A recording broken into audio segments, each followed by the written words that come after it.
Dog, did y'all see the BET Awards last night? Hilarious. Hilarious. I don't care. That was probably one of the best BET Awards in a long time because it looked like they put the budget back.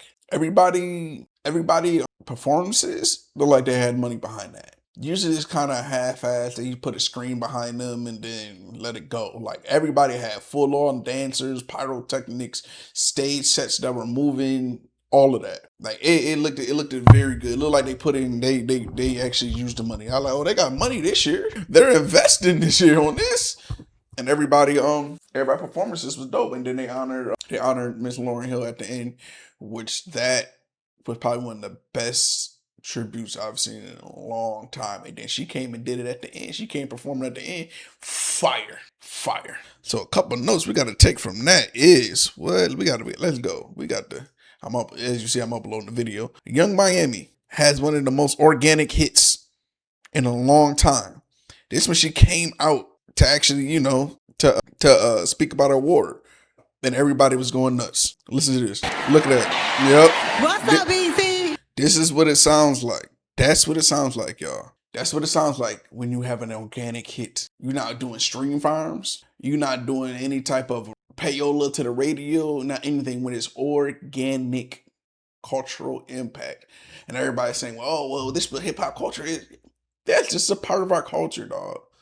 Whole scamming, trapping, getting money. That's part of our culture. Nobody's saying it's a good thing about our culture, but a lot of people can relate to it, especially when it's tough times.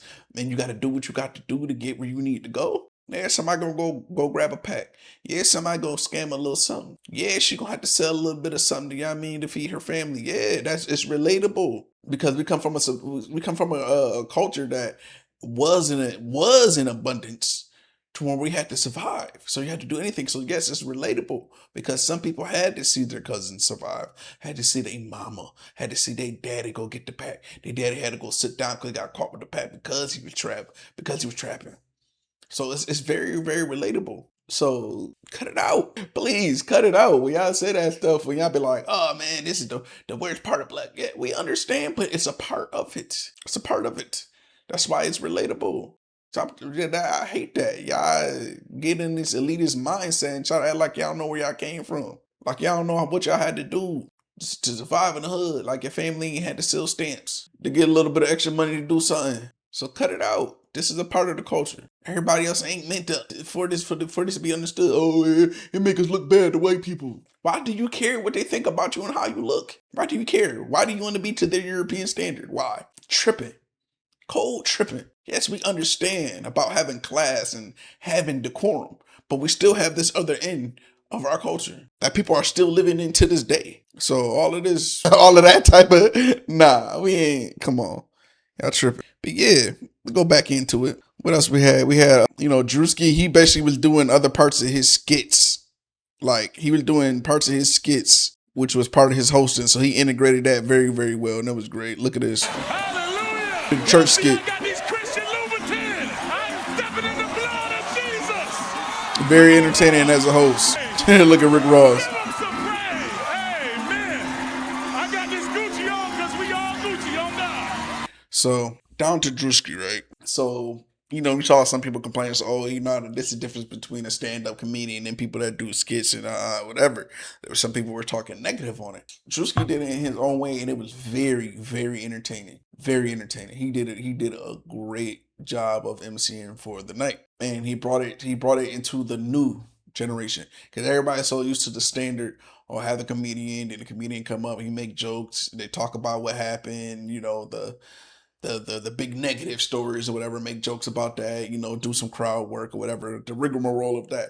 Druski went and brought in a new era of this, of, I'm going to bring my skits, my most popular skits, I'm going to bring that in and work it in. And I'm going to work my content in, because he also added his Could Have Been Records. He added a segment for that. He added a segment where he had the character that's the white boy from the hood, whatever. He added that segment. Then he dropped another skit, which was Joe Jackson. Hilarious. Every legend starts with a Hilarious. dream. Get y'all ass up. What make this skit wild about this whole Joe Jackson thing was the fact that The family was there. Jafar and Janet was there. It's time to dance. Shit, hilarious. Tito, how many times I gotta say it's 1, 2 step? Hold on, we gotta skip up a little bit. Clap Dog. Dad, I thought it was step clap step. Childhood is nothing without father. But the acting in this was decent. You can't keep doing this, Joe. Somebody gotta teach these boys how to be a man. I'm tired, Joe. Those boys are tired, Joe. Well, you can leave. If I'm leaving, I'm taking my boys with me. Ain't nobody taking my boys out this house. A father's It was decent love acting. has It was no decent limits. Why can't we go and play with the kids in the park? Yeah. Ain't nobody playing. Ain't nobody playing with no kids. Get back here. Life in the 1960s, where you could get away with just about anything. How was school, Jake? It was good. I finally started passing my classes again. Jackie got a girlfriend. Ain't y'all worried about selling records? Calm down, Joseph. You're scaring the boys. Yo, whoever she is, her acting, she did a great job. Talking about hit records. Who done made a hit record in this house? Hit records. Y'all gonna make a new life for me. I'm tired of dancing. He told them, y'all gonna make a new life for me. It ain't about them. You want me to take this belt off? Fix your face, Michael, before I fix it for you. Those are my boys, Joe. My boys. Oh, His rhyme. Understand he whooped the plates. his genius. Yo, this nigga Druski nuts, yo. Get back in here. Experience his greatness. Y'all gonna arrest me for doing my job? Okay, so y'all trying to take old Joe out the house for whooping my boy's ass. It's showtime. Woo! I gave y'all all I got. Joe, can we get ice cream after this?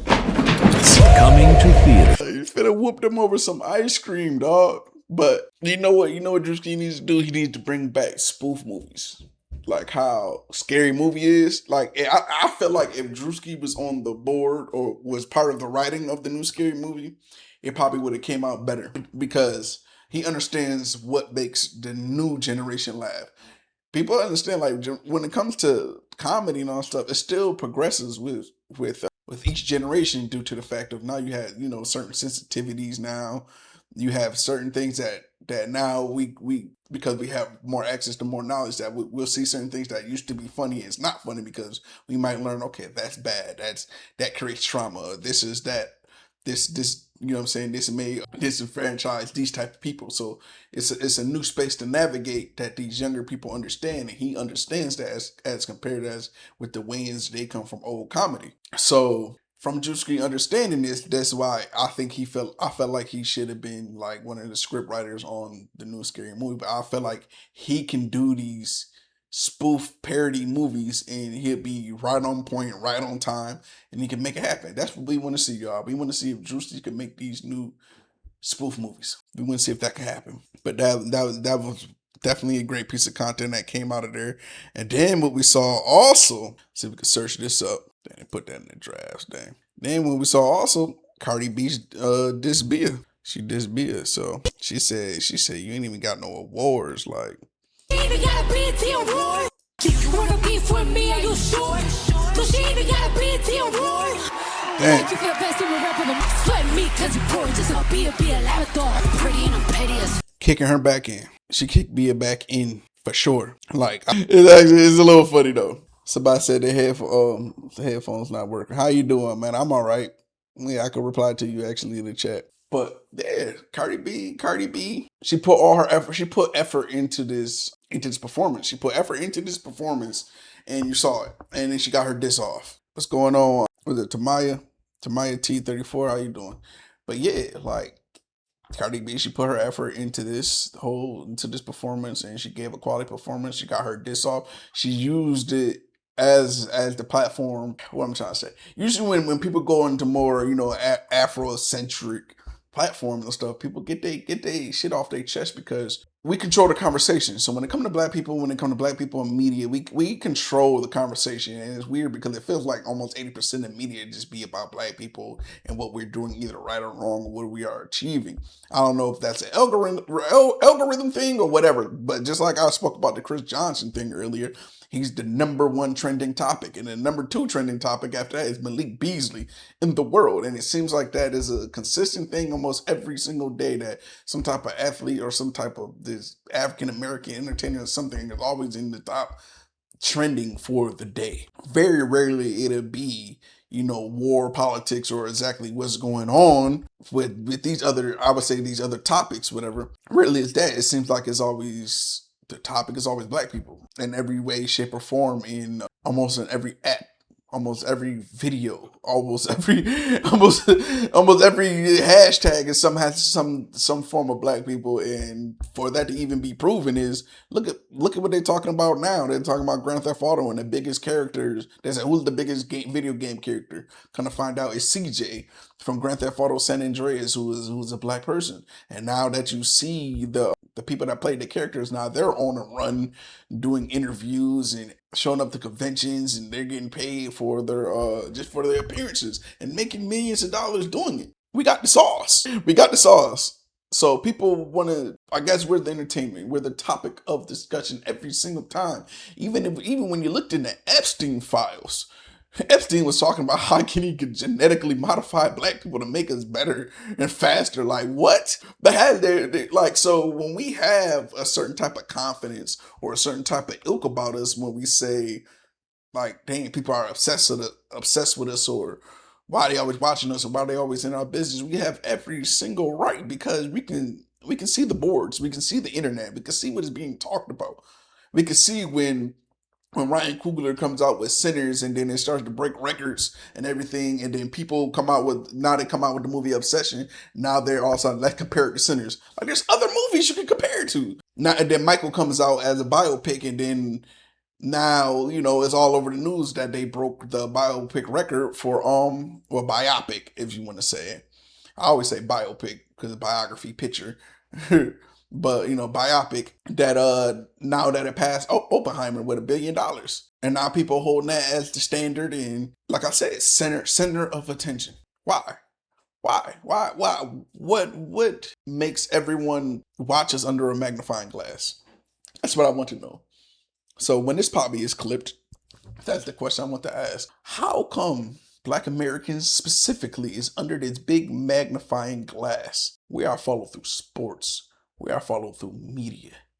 We are followed through just our neighborhoods, living, being, copy, our culture, the way we speak, our music, all of that. Why? Why are we the main characters? It feel good because I'll be going viral and y'all be mad at me, that stuff. You're wrong, whatever. I'm like, no, I just got confidence in what's going on, and I can see, I got eyes. How can you cannot see exactly what we're seeing? You're so full of yourself. That's all that. I think that was the last comments I looked at in one of my videos when I was talking about. I said, yeah, y'all be dick riding us. Why y'all be dick riding us? Oh, you think you're somebody, you're whatever. You guys had the biggest crime rate. Abortion levels and all this. Why do you know so much information about us? You went and studied about us, huh? Keep telling me more about me and my people. Apparently, you know more about us than we know about ourselves. So answer that question. What is the missing link of why y'all pay attention to us so much? We want to know. That's all. Y'all be easy. Catch you on the next one.